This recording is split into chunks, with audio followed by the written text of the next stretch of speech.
স্নেহের ছাত্রছাত্রীরা, আবারও শুভেচ্ছা তোমাদের। আজকে পুঁইমাচা গল্পের তৃতীয় পর্ব মানে আমি আগেই বলেছিলাম যে আমরা পুঁইমাচা গল্পটি প্রত্যেক দিন 2-2.5 পাতা করে পড়ছি এবং তার যাবতীয় ব্যাখ্যা আমরা সামনে আনছি। ঘটনাগুলো কি এবং ঘটনার পেছনে কি লুকিয়ে আছে, তার সঙ্গে চরিত্রগুলো কি, সেই চরিত্রগুলোর বৈশিষ্ট্য কি, এবং সব মিলিয়ে পুঁইমাচা গল্পে ঠিক কি বলতে চাওয়া হচ্ছে সেটাকে আমরা ধারাবাহিকভাবে একের পর এক নিয়ে আসছি। আর প্রত্যেকটি ক্লাস হবার আগে আমরা আগের দিনের ক্লাসে যেটুকু পড়েছি তার একটা ছোট্ট সংক্ষিপ্ত সার তোমাদের কাছে নিয়ে আসছি। প্রথম কথা হচ্ছে, এর আগের দিন পর্যন্ত পুঁইমাচা আমরা কি কি পড়েছি, সেখানে কাহিনী অর্থাৎ ঘটনা যেটা, সেই ঘটনাটুকু আমরা এইভাবেই দেখেছি যে একটা ছোট্ট গ্রাম, সেই গ্রামে একটি দরিদ্র বাড়ি, সেই দরিদ্র বাড়ির গৃহকর্তা, তার স্ত্রী এবং তার 3 মেয়ে একসঙ্গে থাকে এবং সেই 3 মেয়ের মধ্যে বড় মেয়ের 13-14 বছর বয়স হয়ে গেছে বলে তৎকালীন সমাজের পরিপ্রেক্ষিতে সে বিবাহযোগ্যা হয়ে গেছে, কিন্তু সমাজপতিরা তার বিয়ে হচ্ছে না বলে সেই বাড়িকে এক ঘরে করে দেওয়ার প্রচেষ্টা চালাচ্ছে। কিন্তু সমাজের নিচু স্তরের মানুষ যারা সমাজপতি নয়, আর্থিক এবং অন্যান্য দিক থেকে যাদের অতখানি ক্ষমতা নেই বা অতখানি যারা শক্তিশালী নয়, তারা কিন্তু নিজেদের মধ্যে যোগাযোগগুলো রেখে যাচ্ছে। অর্থাৎ এমন একটা সময়, যে সময়টার কথা আমি একটু পরে বলছি, এই মুহূর্তে হচ্ছেটা কি, ওই বাড়ির গৃহকর্তা যেহেতু খুব একটা ভালো উপার্জন করেন না, চেয়ে চিনতে তার সংসার চলে, সেটাতে বাড়ির গৃহকর্ত্রীর আপত্তি আছে, কারণ এই ধরনের জীবনধারা সে পছন্দ করে না। উপরন্তু বাড়ির গৃহকর্তা তার বড় মেয়ের বিয়ে দিচ্ছে না বলে একটা প্রচ্ছন্ন অভিযোগ সেই মহিলার, অর্থাৎ মেয়েটির মারও রয়েছে। এই গোটা ব্যাপারটার মধ্যে আমরা যে পরিস্থিতি দেখতে পেয়েছি, তার মধ্যে চরিত্র বলতে সহায় হরি চাটুর্যে গৃহকর্তা, তার স্ত্রী, তার বড় মেয়ে ক্ষান্তমণি এবং তার আরো 2টি ছোট মেয়ে, তার সঙ্গে গ্রামের কিছু চরিত্র, তার মধ্যে কালীময় বাবু যিনি সমাজপতি, চৌধুরী বাড়ি যারা ক্ষমতাশালী লোক, তারপর অন্যান্য নানা পরিস্থিতি, নানা চরিত্র, যে চরিত্রগুলো এমন একটা সময়কে আমাদের সামনে উপস্থাপিত করছে, সেটাই হচ্ছে সবচেয়ে গুরুত্বপূর্ণ বিষয়। পুঁইমাচা গল্পটা আমি আগেই বলেছি যে নীল আন্দোলন বা নীলকুঠি কেন্দ্রিক যে শাসন ব্যবস্থা, নীলকুঠি কেন্দ্রিক ইংরেজের যে দমনপীড়ন নীতি, সেই দমনপীড়ন নীতির বেশ কিছুদিন পরে, অর্থাৎ নীল আন্দোলনের বেশ কিছুদিন পরেকার ঘটনা, যখন আমাদের দেশে অর্থাৎ আমাদের বাংলাদেশে একটা সংঘাত চলছে। সেই সংঘাতটা হচ্ছে আমাদের প্রচলিত অনুশাসন কেন্দ্রিক যে ধর্মমূলক সমাজ, অর্থাৎ ধর্মীয় নির্দেশে যে সমাজ চলে, ধর্মকেন্দ্রিক সমাজ ব্যবস্থায় যে সমাজ চলে, সেই সমাজের নির্দেশ, আর আরেক দিকে হচ্ছে ব্যক্তি স্বাতন্ত্র্যবাদ, মানুষের স্বাধীনতা পাওয়ার প্রবল ইচ্ছে। এই যে মানুষের স্বাধীনতা পাওয়ার প্রবল ইচ্ছে, অথচ অনুশাসনের কারণে সে স্বাধীনতা পাচ্ছে না, এই দুটো দ্বন্দ্বই কিন্তু ক্রমশ এর মধ্যে আসছে। গল্প বা ঘটনা কি, সেই ঘটনাটুকু আমরা এর আগে পড়েছি। এরপর আমরা পরবর্তীকালের ঘটনা অর্থাৎ গল্পের পরের অংশটা কি, সেইটা আমরা আজকে আলোচনা করব। এবং অন্যান্য বারের মতো আমরা কিন্তু প্রত্যেকটি চরিত্র, প্রত্যেকটি ঘটনা এবং তার পশ্চাতে লুকিয়ে থাকা যে প্রেক্ষাপট, সেটা নিয়েও আমরা বলতে থাকবো এবং আমরা বুঝতে চেষ্টা করব। আমি আগেও বলেছি, আবারও এ পর্বে বলছি যে কোনো গল্পই উন্নত গল্প, যে গল্প সাহিত্য হিসেবে স্বীকৃতি পেয়েছে, সে গল্প কিন্তু শুধুমাত্র ঘটনা নয়। ঘটনাটা শুধুমাত্র তার একটা চেহারা, তার একটা শরীর। ঘটনার ভেতরে যে চরিত্রগুলো থাকে, সেই চরিত্র কোনো না কোনো একটা সিরিয়াস বা কোনো একটা বক্তব্যের প্রতিনিধিত্ব করে। অর্থাৎ ক্ষান্তমণি হচ্ছে একটা স্বাধীন জীবনযাত্রার প্রতীক। সহায় হরি চাটুর্যে যে স্বাধীন একটা জীবনযাত্রার প্রতীক, আবার তার মা হচ্ছে সরাসরি একটা দ্বন্দ্বের প্রতীক। সেই দ্বন্দ্বটা হচ্ছে অনুশাসনমূলক সমাজ এবং স্বাধীনতা। আর কালীময় এবং গ্রামের সমাজপতিরা হচ্ছে অনুশাসনমূলক সমাজ ব্যবস্থার প্রতীক। সুতরাং চরিত্রগুলোর মধ্যে যখন ঝগড়া হবে বা দ্বন্দ্ব হবে বা যা কিছু হবে, আমাদের ধরে নিতে হবে এটা কিন্তু ব্যক্তিগত দ্বন্দ্ব বা ব্যক্তিগত ঝগড়া নয়, এটা দুটি বিষয়ের সংঘাত এবং দুটি সামাজিক পরিস্থিতির সংঘাত, সেই সংঘাতটা পুঁইমাচা গল্পে বারবার উঠে আসছে। দেখা যাক পরে কি হচ্ছে। আমরা শেষ পর্যন্ত যেটা দেখেছি সেটা হচ্ছে খেন্তমণির মা, সে দুর্গা বলে একটি মেয়ের হাত ধরে সে তাদের বাড়ি বেরিয়েছে, অর্থাৎ তাদের বাড়িতে গেছে। কারণ দুর্গা এসে অনুরোধ করেছিল যে তাদের বাড়িতে নবান্ন হবে, সুতরাং নবান্নকে সরিয়ে নেওয়ার জন্য, অর্থাৎ নবান্নের যে জিনিসপত্র সেগুলোকে স্থানান্তরিত করার জন্য, এবং নবান্নের সঙ্গে সংশ্লিষ্ট ইতু পুজো, সেই ইতু পুজোর বাসন কোসন অন্যান্য কিছু দুর্গার মা ছুঁতে চাইছে না। ব্রাহ্মণ ঘরের গৃহবধূ মুখার্জি বাড়ি ছুঁতে চাইছে না, তাই সে খুড়িমাকে অনুরোধ করতে এসেছে সে যদি তাদের বাড়িতে যায় একটু সেগুলোকে স্থানান্তরিত করে দেয়। তো ছোট্ট দুর্গা, খুবই ছোট, সেই ছোট্ট দুর্গাকে নিয়ে তখন খেন্তমণির মা সে ঘরের দাওয়া দিয়ে বেরিয়ে ফটক দিয়ে বেরিয়ে পুকুর ঘাটের পাশ দিয়ে চণ্ডী মণ্ডপের পাশ দিয়ে সে বাঁ দিকে ঘুরছে বামুনপাড়ায় যাওয়ার জন্য, অর্থাৎ মুখার্জিদের বাড়ি যাওয়ার জন্য। এই পরিস্থিতিটা হয়েছে। তার আগে আমরা ওটাও দেখিয়েছি যে একটু আগে খেন্তমণি বেরিয়ে গেছে তার বাবার সঙ্গে, সঙ্গে ছিল একটা বড় শাবল। কি কারণে ছিল, কেন ছিল, এখনো পর্যন্ত আমরা জানি না। এবং যখন তারা বেরিয়ে গেছে তখন কিন্তু খেন্তমণির মা বাড়িতে ছিল না। সে তখন পুকুর ঘাটে গিয়েছিল স্নান করতে, বাসন ধুতে, এবং সেগুলোকে নিয়ে এসে উঠোনে মেলে দিতে। তাদের উঠোনের পরিচয়টা আমি আগেই দিয়েছি। এখন বিষয়টা হচ্ছে যে এই যে খেন্তমণির মা বেরিয়ে গেল, তারপর কি হলো, ঘটনাক্রম কোন দিকে এগোলো, সেটা শুধুমাত্র ঘটনা বা গল্প না, তার পেছনে প্রত্যেকটি মুহূর্তেই একটা বিরাট সামাজিক প্রেক্ষাপট আছে। সেই সামাজিক প্রেক্ষাপটটা নিয়ে আমরা আলোচনা করতে থাকবো গল্পের সাথে সাথে।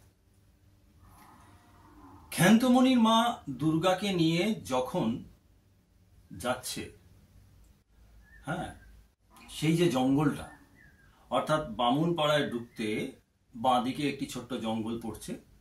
সেই জঙ্গলের মধ্যে আশাওড়ার গাছ আছে, নানা রকম বন তুলসীর গাছ আছে, নানা রকম অজানা অচেনা আগাছা সেখানে পরিপূর্ণ। তোমরা বইতে পড়লে এই নামগুলো সমস্ত জেনে যাবে। সেই জায়গাতে সেই যে ঝোপ, বরজ বনের ঝোপ বলা হচ্ছে, সেই বরজ বনের যে ঝোপ, বরজ যে বন, সেই বনে কতগুলো আমড়া গাছ আছে, এবং সেই আমড়া গাছের মধ্যে শ্বেতঝোলা বলে একটা পাখি এই ডাল থেকে ও ডালে, এই ডাল থেকে ও ডালে ঘুরে বেড়াচ্ছে। তো সেটা দেখে সঙ্গে সঙ্গে দুর্গা তার খুড়িমাকে বলছে, খুড়িমা দেখো কেমন পাখি এ ডাল থেকে ও ডালে ঘুরছে। এই বক্তব্যটার অর্থ কি? দেখো, খুব গভীরভাবে পড়লে কিন্তু বাইরে থেকে খুব একটা গুরুত্বপূর্ণ মনে হবে না এই লাইনটাকে। একটা বাচ্চা মেয়ে, সে একটা পাখিকে দেখছে, এ ডাল থেকে ও ডালে যাচ্ছে, তার ল্যাজ ঝোলা, তার ভালো লেগেছে, সে বলছে। কিন্তু ওই বাচ্চা মেয়েটার ওই ভালো লাগাটার মধ্যে তার হৃদয়ে কি লুকিয়ে আছে? তার হৃদয়ে লুকিয়ে আছে একটা অদ্ভুত স্বাধীনতা। ছোট্ট দুর্গা, সেও সমাজ ব্যবস্থাকে জানে। ওই বয়সেই তার মাথার মধ্যে নানা চিন্তা নিশ্চয়ই ঢুকে গেছে, যার একটু বড় হলে কিভাবে পরিবার প্রতিপালন করতে হয়, কিভাবে শ্বশুর বাড়ি যেতে হয়, কিভাবে নতুন ঘরকন্যা করতে হয়। সেটা একটা বন্দি জীবন। খুব অল্প বয়স থেকেই, জন্মের প্রায় পরপরই বিবাহের প্রস্তুতি শুরু হয়ে যেত। সে সময় আমি আগেই বলেছি, অনুশাসন কেন্দ্রিক সমাজ ব্যবস্থায়।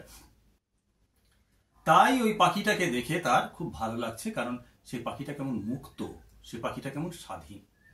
অর্থাৎ এক ডাল থেকে আরেক ডালে উড়ে বেড়ানোর স্বাধীনতাটা কিন্তু সে পেয়েছে। তাকে আটকানোর কেউ নেই, তাকে বলার কেউ নেই। সে নিজের মতো খুঁটে খায়, নিজের মতো যে ডালে ইচ্ছা সেখানে থাকে, যেখানে খুশি ওড়ে। এই কথাটাই কিন্তু বলতে চেয়েছে। ওই ছোট্ট মেয়েটার মুখে অত গুছিয়ে বলার মতো ভাষা নেই, থাকার কথাও নয়। এবং এটাও দেখার মতো বিষয় যে এই দুর্গার এই যে ভালো লাগাটা, দুর্গার এই যে কথাটা, এই কথাটা কিন্তু খেন্তিরও কথা, বা খেন্তির দুই বোনের কথা। তাদের মুখে ভাষা নেই, গুছিয়ে বলার মতো তাদের মধ্যে শব্দ নেই।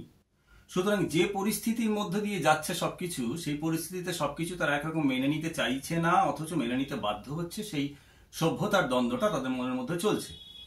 ফলে এই শেষঝোলা পাখিটা আমড়া গাছের একদিক থেকে আরেক দিকে যাচ্ছে, এই কথাটা উল্লেখ করার অর্থই হচ্ছে যে একটা অদ্ভুত ধরনের স্বাধীনতা চাওয়ার যে আনন্দ, সেই আনন্দটা কিন্তু দুর্গার মুখে ফুটে উঠছে। তো যাই হোক, খুড়িমা অর্থাৎ খেন্তির মা তো দুর্গার সঙ্গে যাচ্ছে তাদের বাড়ি। ওই যে ঝোপ, যেটার কথা একটু আগে বললাম, বরজ বনের ঝোপ, সেই ঝোপে হঠাৎ ঘুপ ঘুপ করে একটা আওয়াজ শুনতে পেয়েছে। কে শুনতে পেয়েছে? না খেন্তির মা যাওয়ার পথে। যখনই সে শুনতে পেয়েছে তখনই সে কিন্তু চুপ করে দাঁড়িয়ে গেছে। যেই সে দাঁড়িয়ে গেছে অমনি আওয়াজ বন্ধ। তারপরে আবার একটু চলার পর পেছনে শুনতে পাচ্ছে আবার সেই আওয়াজ শুরু হলো, ঘুপ ঘুপ ঘুপ করে আওয়াজ। এই আওয়াজটা কিন্তু খেন্তির মায়ের কোনো অচেনা আওয়াজ না, বা গ্রামাঞ্চলে বসবাসকারী মানুষের কাছে কোনো অচেনা আওয়াজ নয়। এটা অবশ্যই শাবল দিয়ে মাটি খোঁড়ার আওয়াজ।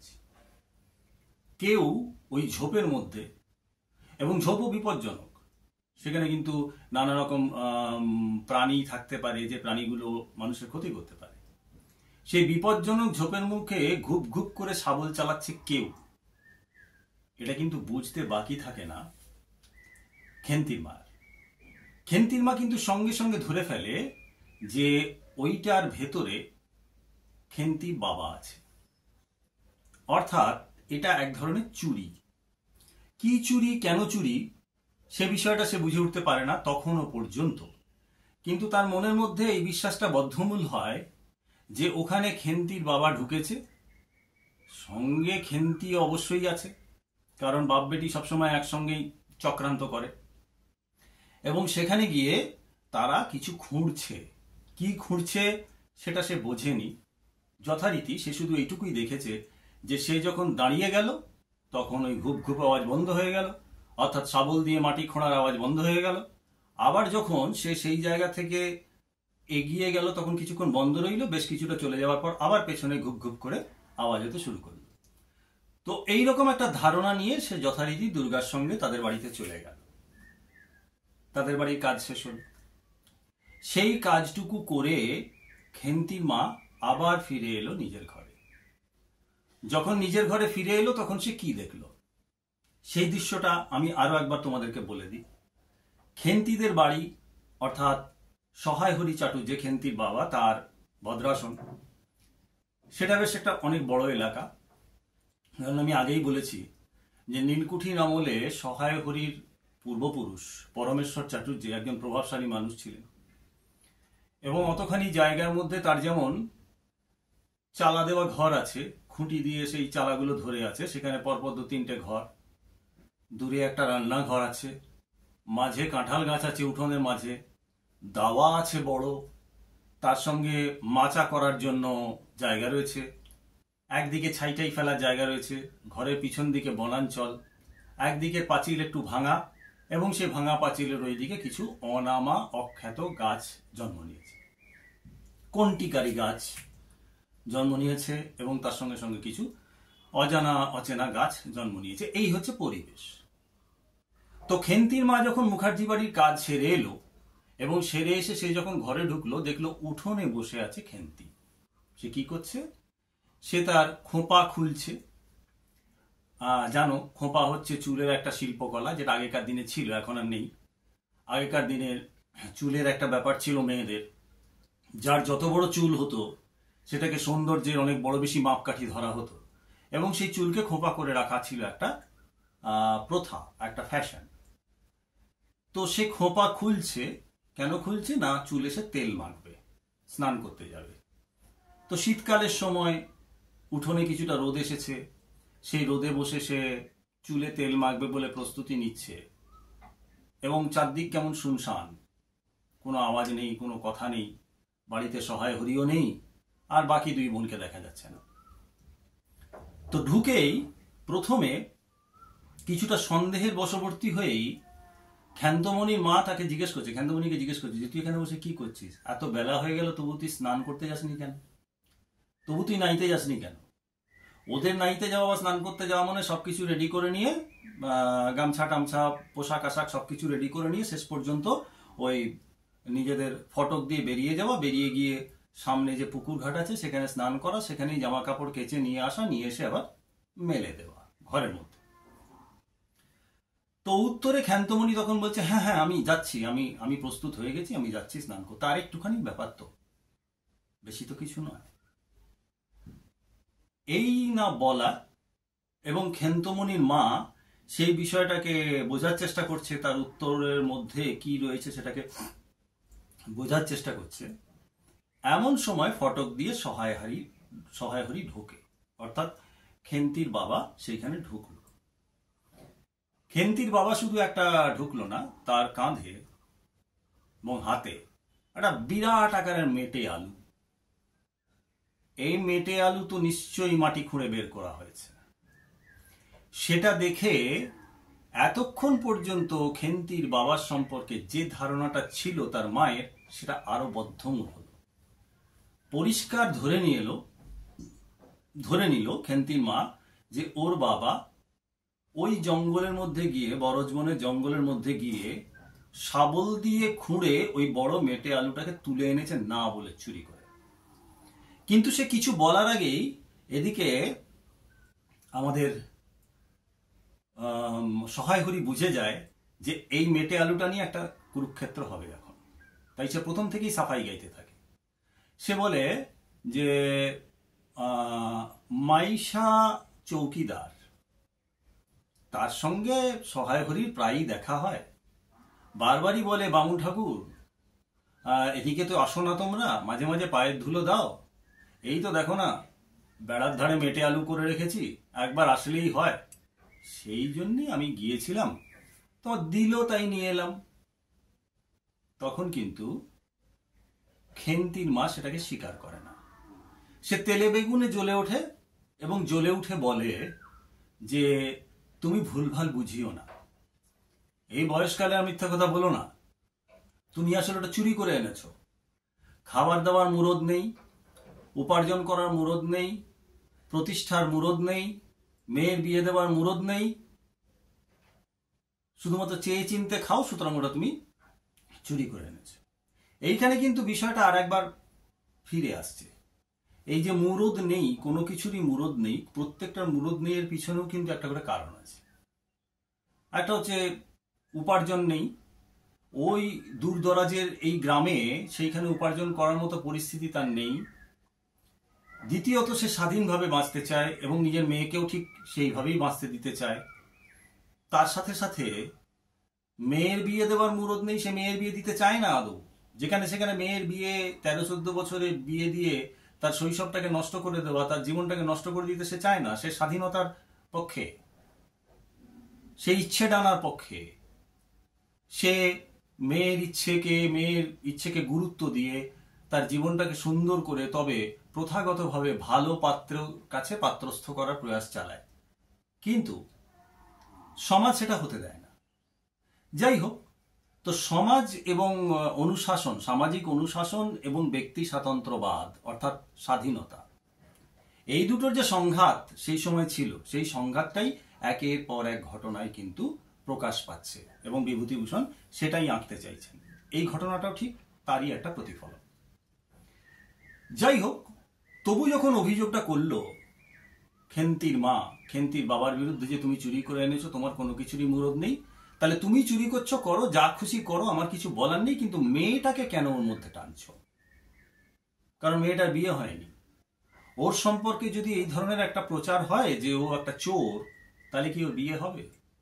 এই প্রশ্নটা ওর বাবার সামনে তুলল। কিন্তু খেন্তির বাবা দেখলো যে এই বিষয়টা নিয়ে তর্ক করতে গেলে তর্কের সমাধান হবে না, কারণ সে তো ভালোভাবেই জানে যে তর্কটা তার স্ত্রীর সঙ্গে হবে না। স্ত্রীর শরীর সামনে আছে, তার সঙ্গে মুখে তর্ক হচ্ছে ঠিকই, কিন্তু আসলে তর্কটা হচ্ছে একটা সমাজের বিরুদ্ধে। একটা সমাজ, অনুশাসনমূলক সমাজের বিরুদ্ধে তো একা একা লড়াই করা যায় না। তাই নিজের কাজ নিজে করো, কিন্তু আপাতত শান্তির স্বার্থে দরকার হয় মিথ্যা কথা বলো। তখন খেন্তির বাবা তার মাকে বোঝাচ্ছে, কই না, আমি তো যাইনি, তো কে বললো আমি গেছি, কে বললো আমি খুঁড়েছি, কে বললো আমি চুরি করেছি? এরকম অনেক বোঝাতে চেষ্টা করল। খেন্তির মা কখনো জবাব দিল, কখনো জবাব দিল না। কিন্তু খেন্তির মায়ের যে মুখভঙ্গি এবং তার যে অবস্থান, সেই অবস্থানটা কিন্তু সহায় হরির কাছে পুরো পরিষ্কার হয়ে গেল। অর্থাৎ আর বেশি বাড়ালে কিন্তু অশান্তির চূড়ান্ত হবে। অতএব খেন্তির বাবা আর কোনো কথাবার্তা বলল না, সে নিজের মতো ঘরের এক কোণে চলে গেল। এই পরিস্থিতিতে খেন্তির মা খেন্তিকে তখন জিজ্ঞেস করছে যে তুই ওখান থেকে উঠে আয় তো একটু। অর্থাৎ তার বাবাকে কতটা কি করতে পেরেছে তার চেয়ে বড় কথা খেন্তির কাছ থেকে সত্যটাকে বের করা যায় কিনা সেই চেষ্টা করছে খেন্তির মা। এবং সেই চেষ্টা করতে গিয়ে সে প্রথমেই কিন্তু খেন্তিকে ডেকে পাঠালো এবং খেন্তিকে ডেকে পাঠিয়ে বলল, সত্যি করে বলতো এই মেটে আলুটা কোথার থেকে এলো? খেন্তির মুখে কোনো জবাব নেই। অতটুকু মেয়ে, সে নিজে বুঝতে পারছে মায়ের দৃষ্টিতে সে অপরাধ করেছে, আবার তার মনের মধ্যে এটাও কাজ করছে যে বাবার সঙ্গে গিয়ে সে কোনো অপরাধ করেনি। কিন্তু ওই যে বললাম, অনুশাসন এবং সামাজিক পরিস্থিতির জোর অনেক বেশি, তার সঙ্গে লড়াই করা খুব কঠিন। তাই খেন্তি কখনো কখনো মায়ের কথা শুনে একবার আকাশের দিকে তাকায়, একবার কাঁঠাল গাছের দিকে তাকায়, একবার ভাঙা পাঁচিলের দিকে তাকায়, একবার ওই দিকে ঝোপ জঙ্গলের দিকে তাকায়, কিন্তু পরিষ্কার কোনো উত্তর দিতে পারে না। খেন্তির মা তখন জোর করে তাকে আবার দ্বিতীয়বার জিজ্ঞেস করছে যে তুই সত্যি করে আমাকে বল, তুই সত্যি করে আমাকে বল ব্যাপারটা কি? চুরি করতে গিয়েছিলিস তোরা? তখন আর খেন্তি মিথ্যে বলতে পারে না। খেন্তি কিন্তু পরিষ্কার বলে দেয় যে হ্যাঁ, আমরা ওটা চুরি করতেই গিয়েছিলাম এবং বাবার সঙ্গে ওই শাবল দিয়ে মাটি খুঁড়ে সেখান থেকে আমরা খুঁড়ে ওটাকে বের করে এনেছি। এই কথাটা পরিষ্কার কিন্তু খেন্তি স্বীকার করে তার মায়ের কাছে, এবং মায়ের কাছে এই জিনিসটা পুরোপুরি স্বীকার করে দেবার পরে খেন্তি নিজে একটু হালকা হয় ঠিকই, কিন্তু ভবিষ্যতে কি প্রভঞ্জন আসছে, কি ঝড় আসছে সেই ভেবে তার মনের মধ্যে কিছুটা আতঙ্ক কিন্তু কাজ করতে থাকে। তো যা হোক, পরিস্থিতি এইভাবে চলছে। প্রতিদিনই কিছু না কিছু ঘটে, প্রতিদিনই চেয়ে চিন্তে আনার মতো ঘটনা ঘটে, প্রতিদিনই সমাজপতিদের নানা রকম বক্রোক্তি শোনা যায়, প্রতিদিনই গায়ের মধ্যে এরকম আলোচনা হয় যে 13-14 বছরের একটি মেয়ে, তার এখনো বিয়ে হলো না, বিয়ে দিচ্ছে না, এরপর তো এক ঘরে করে দিতে হবে। আবার প্রতিদিনই নানাভাবে তাদেরকে হেনস্থা হতে হয়। আবার প্রতিদিনই স্বাধীনভাবে বেঁচে থাকার ইচ্ছেটা ক্রমশ বেড়ে ওঠে, তার সঙ্গে কোনো রকম আপোষ করতে পারে না বাপ বেটি। এই যে পরিস্থিতি, এই পরিস্থিতি চলতেই থাকে। এরপরে 2 দিন কেটে যায়। 2 দিন কেটে যাওয়ার পরে নিজের ঘরের আশপাশটা দেখতে দেখতে হঠাৎ খেন্তির চোখ পড়ে ওদের যে ভাঙা দেয়ালটা আছে, মাটির দেয়াল, সেই দেয়ালের ওই দিকে কিছু ঝোপঝাড় তৈরি হয়েছে, কন্টিকারির গাছ এবং আরো কিছু আগাছা সেখানে তৈরি হয়েছে। বোনকে নিয়ে সে সেইখানে যায়, গিয়ে সেই জায়গাটা পরিষ্কার টরিষ্কার করে এবং তার ইচ্ছে হচ্ছে সেখানে চাষ করবে। কিসের চাষ করবে? পুঁইয়ের চাষ করবে। পুঁই গাছের চাষ করবে। সেই পুঁই গাছ ধীরে ধীরে লতার মতো উঠবে, উঠে একটা মাচা তৈরি করবে। সেই মাচার ওপর পুঁই গাছ লতিয়ে লতিয়ে থাকবে। সেই পুঁই গাছকে লালন করবে, পালন করবে, বড় করবে এবং সে ছড়িয়ে পড়বে চারদিকে। তারপর একটা সময় খাবে, তারপর আবার যত্ন করবে, আবার পুঁই মাচাকে সুন্দর করে গুছিয়ে তুলবে, আবার পুঁই মাচা যাতে তার কাছে আরো বেশি গ্রহণযোগ্য হয়, আরো বেশি সুন্দর হয়, লালন পালন করবে। এখানে তার মনের মধ্যে যেমন একটা ভালোবাসা, একটা সুপ্ত মাতৃত্ব, দুটোই কিন্তু কাজ করছে সেই সময়, এটা বুঝতে হবে। তো এইটা করতে করতে হঠাৎ তার আনন্দের ভাগটাকে ভাগ করে নেওয়ার জন্য, আনন্দের ব্যাপারটাকে ভাগ করে নেওয়ার জন্য হঠাৎ সে তার মাকে ডাকে। মাকে ডেকে বলে যে মা, দেখো দেখো এদিকটা এসে দেখে যাও। তো তার মা এসে দেখে যে বোনকে নিয়ে সে সমস্ত কিছু ব্যবস্থা করছে, চাষ করার প্রস্তুতি করছে, এবং মায়েরও বুঝতে অসুবিধা থাকে না যে এটা আসলে পুঁই চাষের পরিকল্পনা। কারণ পুঁইয়ের সঙ্গে ওর একটা তুলনা করা যায়, যেটা আমি আগেও বলেছি, আর একটু পরে আসছি বলার জন্য। তো সেইখানে ওর মা বলে যে তুই কি করছিস, পুঁই গাছ এখন পোঁতার সময় নয়, শীতকালে ও তো মরে যাবে, ও টিকবে না। বর্ষাকালে দিতে হয়, কারণ সে জল পাবে না, নিয়মিত জল না পেলে সে টিকবে না, সে বাঁচবে না। কিন্তু তখন ব্যাপারটাকে, সেই তত্ত্বটাকে মানতে চায় না। কে মানতে চায় না? খেন্তি। খেন্তি তখন বলে যে আমি নিজে রোজ জল দেব, আমি নিজে রোজ জল দিয়ে ওকে বাঁচিয়ে রাখার চেষ্টা করব। তার মা বলে যে দেখ, যদি ঠিকঠাক জল দিতে পারিস তাহলে বেঁচে যেতেও পারে। এই বিষয়টার মধ্য দিয়ে মায়ের ক্ষেত্রে একটা জিনিস কিন্তু পরিষ্কার দেখা যাচ্ছে, যে মা কিন্তু একটা দ্বন্দ্বে ভুগছে। আমি আগে বলেছি, কাহিনীর এতটুকুতে এসে আমরা এখানে আরো দুটো গুরুত্বপূর্ণ জিনিস পেলাম। সেই দুটো গুরুত্বপূর্ণ কি জিনিস? একটা হচ্ছে খেন্তির মায়ের চরিত্রের আরেকটা দিক, আর আরেকটা হচ্ছে খেন্তি এবং পুঁই গাছ পুঁই মাচা। খেন্তি এবং পুঁই গাছ পুঁই মাচা এই বিষয়টা আমি আগের ক্লাসে আলোচনা করেছি, তবু একটু আমি বলি। গল্পটার নাম পুঁই মাচা কেন হলো, যদি এর নামকরণের সার্থকতা বিচার করতে হয়, সেটা যখন আমরা দেখব তখন দেখব যে পুঁই মাচার সঙ্গে কিন্তু একটা অদ্ভুত সম্পর্ক আছে খেন্তি। সম্পর্কটাকে শুধু এইটুকু ব্যাখ্যা করে দিলেই চলবে না যে সে পুঁই মাচা ভালোবাসে, পুঁই খেতে ভালোবাসে, তাই সে পুঁইয়ের চাষ করে। ব্যাপারটা তা নয়। আসলে গল্পের মধ্যে ওই পুঁই মাচাটার সঙ্গে তুলনা করছেন খেন্তির সঙ্গে তুলনা করছেন পুঁই মাচার বিভূতিভূষণ। পুঁই মাচা যেমন জন্মগ্রহণ করে, খেন্তিও জন্মগ্রহণ করেছে। পুঁই মাচা যেমন স্বাধীনতা চায়, কিরকম ভাবে স্বাধীনতা চায়? তাকে কোনো একটা জায়গায় দিয়ে দাও, সে তার যাই অবস্থা হোক না কেন, সে তার আকর্ষ দিয়ে কোনো না কিছুকে ধরে ধরে ধরে ধরে সে বিস্তৃত হবে নিজের মতো স্বাধীনভাবে। ঠিক একইভাবে সহায় হরি চাটুর্যের মেয়ে খেন্তি, সেও কিন্তু তার শৈশবটাকে ওইভাবেই কাটাতে চায়, নিজের মতো স্বাধীনভাবে পাখির মতো ডানা মেলে সে উড়ে যেতে চায়। পুঁই মাচা যেমন যেমন বড় হতে থাকে, খেন্তিও তেমন তেমন বড় হতে থাকে। আবার পুঁই মাচা যখন একটা সময় পরিণত হয়, খেন্তিও পরিণত হয়। একটা সময় পুঁই মাচার মৃত্যু হয়, সেটা তো স্বাভাবিক, যে কোনো মানুষেরই মৃত্যু হবে। সুতরাং পদে পদে পুঁই মাচা তৈরি এবং পুঁই গাছের প্রত্যেকটা অংশের সঙ্গে সঙ্গে কিন্তু আমরা একটা জিনিস পরিষ্কার দেখতে পাচ্ছি, যে এখানে আমাদের খেন্তির সঙ্গে পুঁই মাচার একটা দারুণ সম্পর্ক রয়েছে।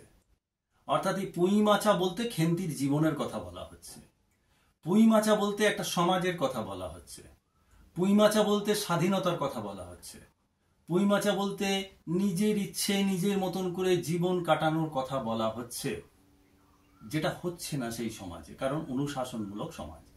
গল্পের শুরু থেকে শেষ পর্যন্ত গল্পের মূল বিষয়টাই হচ্ছে এই দ্বন্দ্বটা।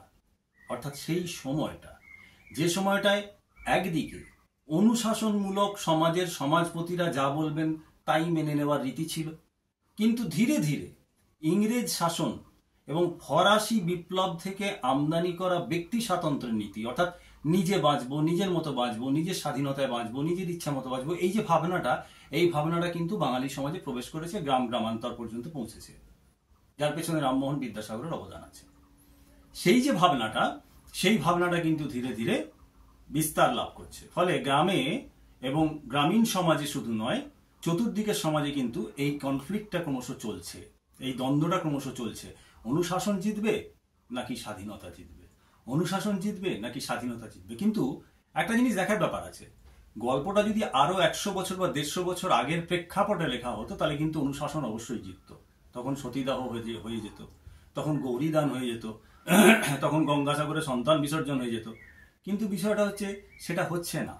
এটা একটা সংঘাতের পর্যায়ে, কেউ কাউকে সহজে হারাতে পারবে না, বরং স্বাধীনতাই হয়তো জিতবে, শেষ পর্যন্ত স্বাধীনতাই জিতবে, বা স্বাধীনতা নিজের অস্তিত্বকে রাখার জন্য অনেক কিছু আত্মত্যাগ করবে। সেটা গল্পের শেষের দিকে আমরা দেখতে পাবো। তাহলে পুঁই মাচা গল্পের নামকরণের সার্থকতা কেন, সেই বিষয়টা কিভাবে হলো, সেটা আমরা আলোচনা করলাম। দ্বিতীয়ত হচ্ছে সবচেয়ে গুরুত্বপূর্ণ চরিত্র, সেটা হচ্ছে খেন্তির মা, অর্থাৎ সহায় হরি চাটুর্যের স্ত্রী। একদিকে দেখো যে খেন্তির মা কিন্তু সমকালীন সমাজকে গুরুত্ব না দিয়ে থাকতে পারছে না মেয়ের ভালোর স্বার্থে, কারণ প্রথা হচ্ছে এটাই 12-13 বছর 14 বছর বয়সে মেয়েকে বিয়ে দিয়ে দিতে হয়। মেয়েকে বিয়ে দিলে মেয়ে শ্বশুরবাড়ি যায়, শ্বশুরবাড়ি গেলে শ্বশুরবাড়ির মতো সে হয়ে যায়।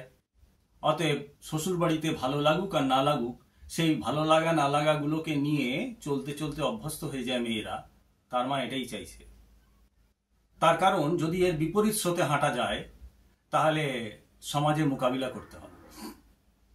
সমাজে মোকাবিলা করতে গেলে টাকার জোর দরকার, অর্থের জোর দরকার, কৌলিন্যের জোর দরকার, সামাজিক ক্ষমতা দরকার, প্রতিপত্তি দরকার, যেটা কোনোটাই সহায় হরিণ নেই। একদিকে সে যেমন এটা চাইছে, আবার একদিকে চুপি চুপি কিন্তু চিংড়ি মাছ দিয়ে পুঁই শাক রান্না করেও খাওয়াচ্ছে মেয়েকে। আবার মেয়ে যখন ডেকে বলছে, মা দেখো আমাদের ভাঙা দেয়ালের ওপাশে কন্টিকারি গাছ এবং অন্যান্য গাছগুলো হয়েছে, সেইখানে আমি পুঁই লাগাবো, তখন কিন্তু তার মা তাকে কোনো বকাবকি করছে না, সেই স্বাধীনতাটাকেও সে গুরুত্ব দিচ্ছে। একদিকে সন্তানের প্রতি ভালোবাসা, একদিকে সমাজের প্রতি ভীতি, হৃদয়ের দুটো দিকে দুটো জিনিস অবস্থান করছে এবং দুটোর মধ্যে একটা সংঘাত চলছে।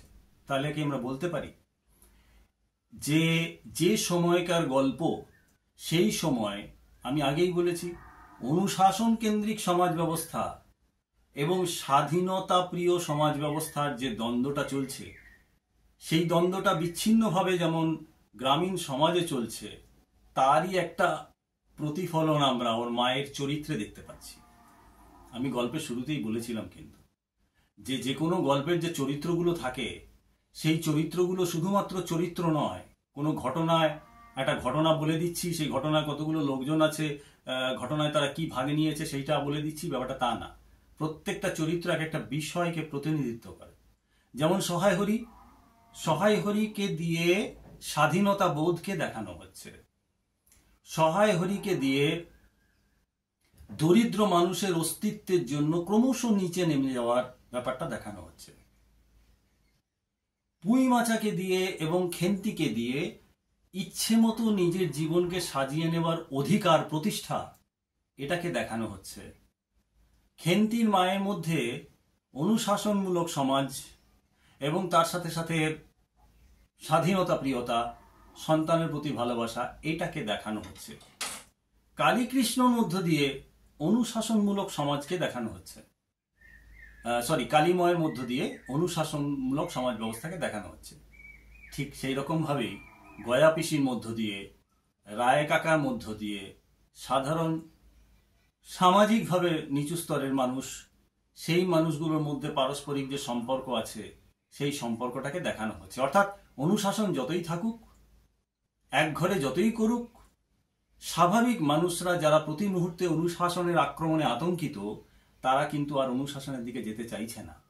স্বাধীনতা, ইচ্ছা প্রিয়তা এবং ইচ্ছাকে নিয়ে জীবনে নিজের মতো নিজের ঘটনাকে ঘটিয়ে নেওয়া, নিজের মতো নিজের জীবনকে সাজিয়ে নেওয়া, এই যে ইচ্ছাটা, এই প্রবল ইচ্ছাটা ক্রমশ বাস্তববতী হচ্ছে এবং সেই বাস্তবতার দিকেই ক্রমশ যাচ্ছে, সেইটাকেই দেখানোর প্রচেষ্টা চলছে।